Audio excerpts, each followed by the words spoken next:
Fala pessoal, tudo bem? Dr. Alexandre Sato, urologista.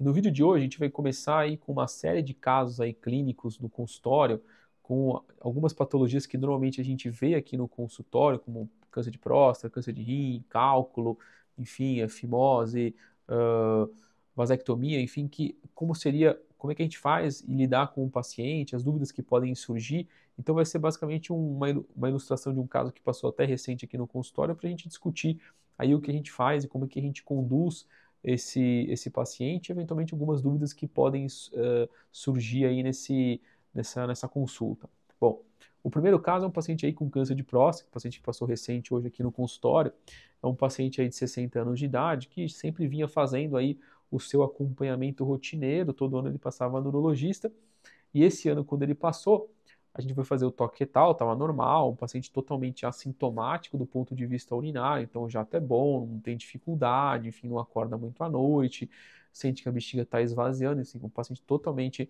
assintomático do ponto de vista urinário, mas que do ano passado para cá a gente notou um aumento do PSA. Então, ano passado ele tinha um PSA ao redor de 2 e esse ano o PSA pulou para 3,5 e o paciente relatando que fez todo o preparo adequado para a coleta do exame do PSA, ou seja, isso é uma coisa muito importante, que quando vem essa alteração do exame do PSA, primeiro, ver se o paciente teve alguma infecção recente, se ele fez o preparo adequado, ou seja, se ele evitou andar de moto, bicicleta, se ele não teve relação sexual nos dias anteriores, ou seja, realmente se ele fez o preparo adequado, a gente vai ficar com uma pulga atrás da orelha, por que esse paciente teve essa elevação de PSA.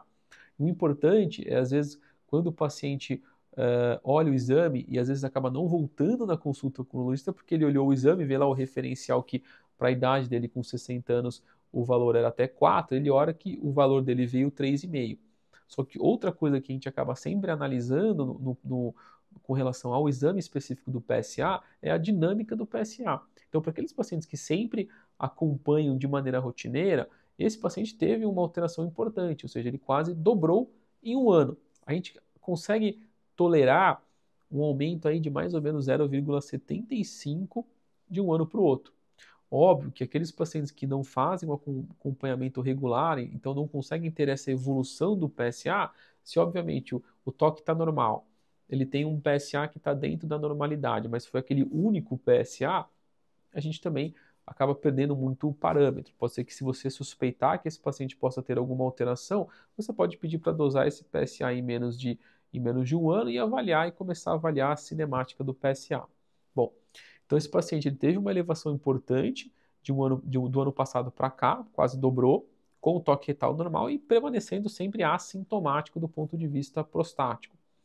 Então, na evolução, hoje o que ganhou, quem já tem vídeo no canal falando sobre isso, é a importância da ressonância multiparamétrica. Então a gente pediu a ressonância para entender de maneira funcional se existe ali alguma alteração específica nesse paciente. Bom, ele voltou com a ressonância um tempo depois e veio lá um PIRADS 4 médio à esquerda, ou seja, de basicamente 8 milímetros, ou seja, um nódulozinho pequeno, né, de 8 milímetros à esquerda. Então, o que aconteceu? A gente já tem a classificação do PIRADS e o PIRADS 4 e 5 são alterações significativas, ou seja, esse paciente ele tem uma alta chance de ter câncer de próstata, que no PIRADS 4 gira em torno de 60%. O interessante é o quê? Que com o advento, né, que veio com a ressonância multiparamétrica, esse paciente ele foi submetido a uma biópsia de fusão, ou seja, ele faz a biópsia randômica normal, 12 fragmentos, e tira de 2 a 4 fragmentos da zona suspeita à esquerda, no caso desse paciente. Aí ele retornou, fez a biópsia, não teve nenhuma intercorrência, ele voltou no consultório com o resultado da biópsia. E, surpreendentemente, veio dois fragmentos, Gleason 6 e ZUP1, realmente no target dessa biópsia. E o resto das outras regiões totalmente normais. E aí vem sempre a discussão do que fazer com esse paciente. Então, a gente, para resumir o caso, a gente tem um paciente totalmente assintomático, 60 anos, com alteração de PSA, toque normal, biópsia, um Gleason 6 e ZUP1 em dois fragmentos de todos que foram retirados. Então, quando a gente a gente já discutiu aí classificação, esse paciente a gente classifica como uma doença de muito baixo risco, ou seja, ele tem dois fragmentos, PSA menor que 10, toque normal, ou seja, ZUP1, né? Ou seja, é um paciente que tem uma doença de muito baixo risco. Então, esse paciente com uma doença de muito baixo risco, o que a gente precisa fazer primeiro? Estadiar? A gente pode até estadiar esse paciente, mas a chance desse paciente ter uma doença metastática é muito baixa. Segundo, discutir tratamentos. Então, esse paciente, basicamente ele tem 3 tratamentos disponíveis: vigilância ativa, ou active surveillance, a cirurgia, ou a radioterapia, braquiterapia ou HIFU num cenário experimental. O que geralmente a gente vai discutir, ou que todo o mundo vai oferecer para esse paciente é active surveillance ou vigilância ativa.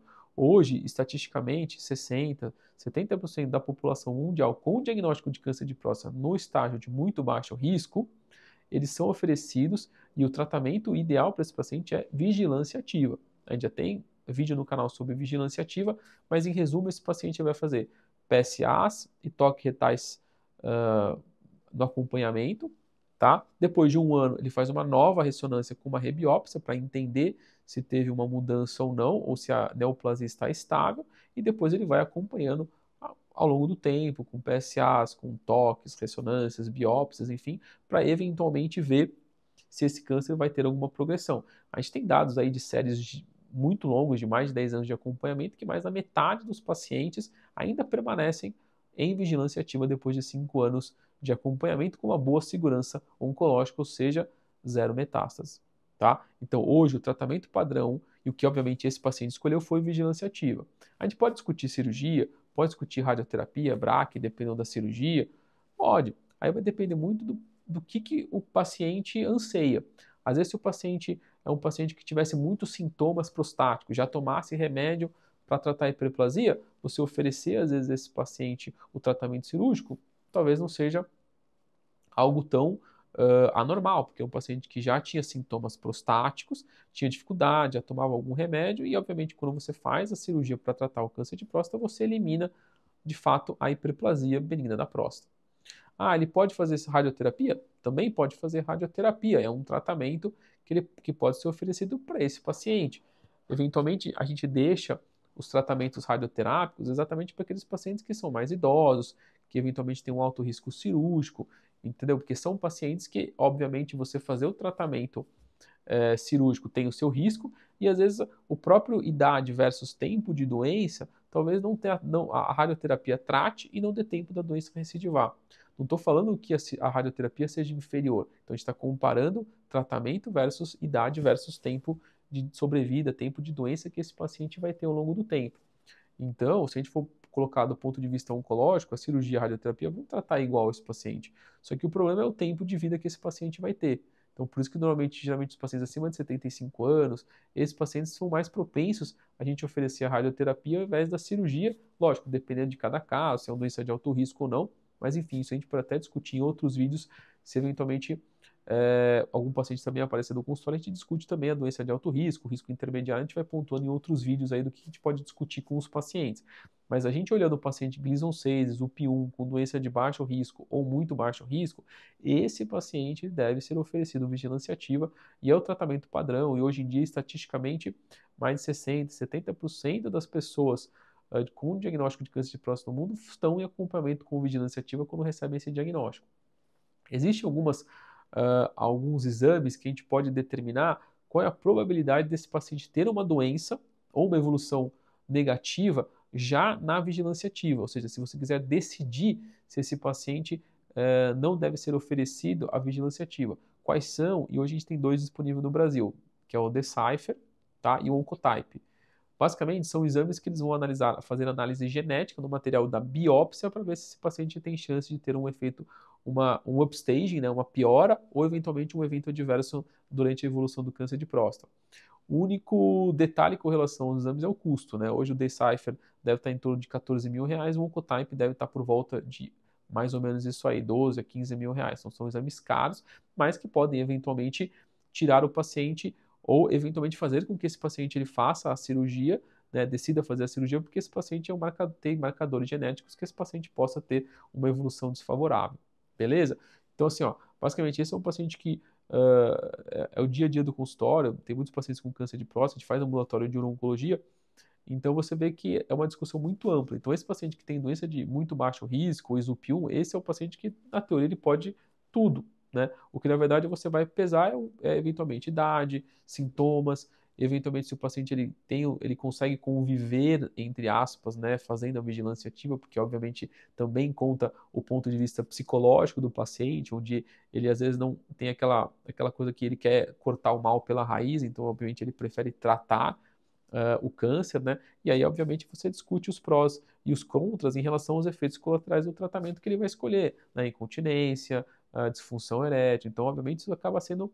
Você pesa. Então, quando você escolhe a vigilância ativa, a gente tem dados de segurança e, obviamente, se o paciente for tratado daqui 5, 6 anos porque o câncer progrediu, você pensa que esse paciente ele não teve incontinência e continua aproveitando do ponto de vista sexual esses próximos 5 ou 6 anos. Então, assim, você ganha uma qualidade de vida muito grande. Não quer dizer que o cara vai ficar incontinente e impotente daqui a 6 anos, mas obviamente tem um risco quando você vai ser submetido a algum tratamento cirúrgico. Então, isso é uma coisa que, obviamente, a gente acaba sempre tendo que discutir com o paciente. Bom, mas se você ficou com alguma dúvida, se você tem algum paciente que tenha um câncer de próstata diagnosticado recentemente, Gleason 6, SUP1, que esteja em dúvida sobre fazer vigilância ativa, cirurgia, radioterapia, manda esse vídeo para ele, beleza? Não se esqueça de se inscrever no canal e fique ligado aí para mais vídeos aí. Até mais.